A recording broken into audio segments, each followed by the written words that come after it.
Esther is the only other book of the Bible besides Ruth where the content is centered towards a woman. This book, although short, is so important because it shows how God works not only through men, but through women to make sure that his promised people are protected and saved. It also uses human decisions to work out his divine plans. Esther was an orphan Jewish girl taken under her uncle Mordecai's care. Like her name, Esther was very beautiful. So beautiful that she was picked to be the new bride of King Xerxes, who needed a new queen after the previous one did not follow the king's orders. Now Esther was a very good and obedient queen, but she hid a big secret. She hid her Jewish identity as Mordecai had ordered her to. One day while Mordecai was at the king's gate, he overheard two men who were planning to kill King Xerxes, and immediately told Queen Esther, who told the king, and the two men were hanged. The king's highest official was a man named Haman, and all of the king's servants bowed to him whenever they were in the gate except for Mordecai. Haman became very wrathful about this and plotted a scheme to not only kill Mordecai but all of the Jews as well. Haman then goes on to tell the king of his plan, and the king agrees to it, writing a decree to annihilate all Jews. When Queen Esther noticed that Mordecai changed into a brown sackcloth, she, confused, sent rich garments to him, but Mordecai refused them. Even more confused, she sent the eunuch Hathach out to Mordecai so she can figure out why the Jews were in mourning, and she subsequently found out Haman's plan. At this point, Esther was stuck between a rock and a hard place. Esther was not allowed to see the king unless she was called to, or she could be possibly executed. Mordecai then reminded Esther of her purpose. She was still in danger due to being Jewish, and being silent meant that she would see her own people die in front of her. Queen Esther realized that she was queen for a reason and decided to be obedient to Mordecai, so she commanded the Jews to fast and planned to go to the king, convincing him to save her people without worrying if she herself would die. One night, King Xerxes was reading the Chronicles when he saw the story about Mordecai saving the king from two men plotting to kill him. Upon deciding that Mordecai should be honored, he asked Haman how he should honor someone. Haman, thinking it was himself, went wild with his imagination, planning a big ceremony, only for that plan to be used for Mordecai. So the king honors Mordecai for parade, while Haman felt ashamed.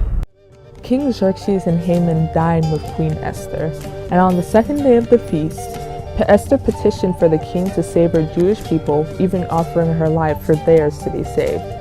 Surprisingly, the king appreciated Esther's wishes with full intent to grant them, and instead was angry at the person who perpetrated the idea of killing her people. Once Esther told the king it was Haman who came up with the devious plan, the king ordered Haman to be hanged.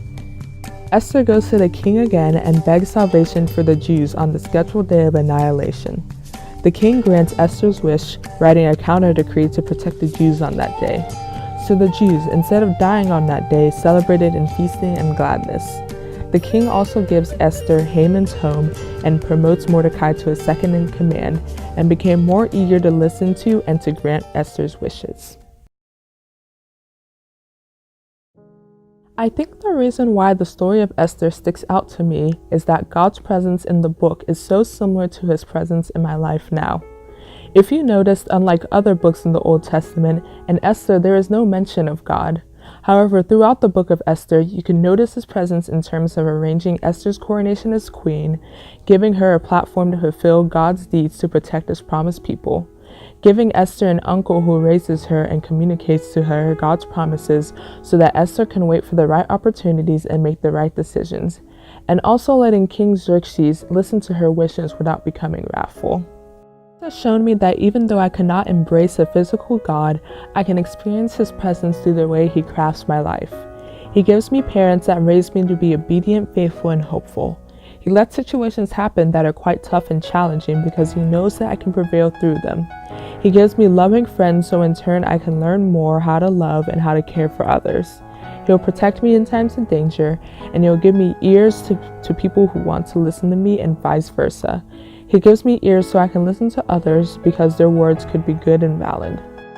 He has taught me to wait for the right time to do something. Being too eager and doing it early, or being reluctant and not going through with it until I'm too late, causes trouble. Waiting for the best moment provides the best result.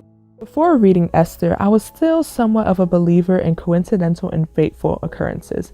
But Esther has made me realize the intricacies of God's plans and how he lets every event happen for a beneficial purpose. The book of Esther was such a blatant representation of this, and I think this is what makes Esther such a rewarding book to read.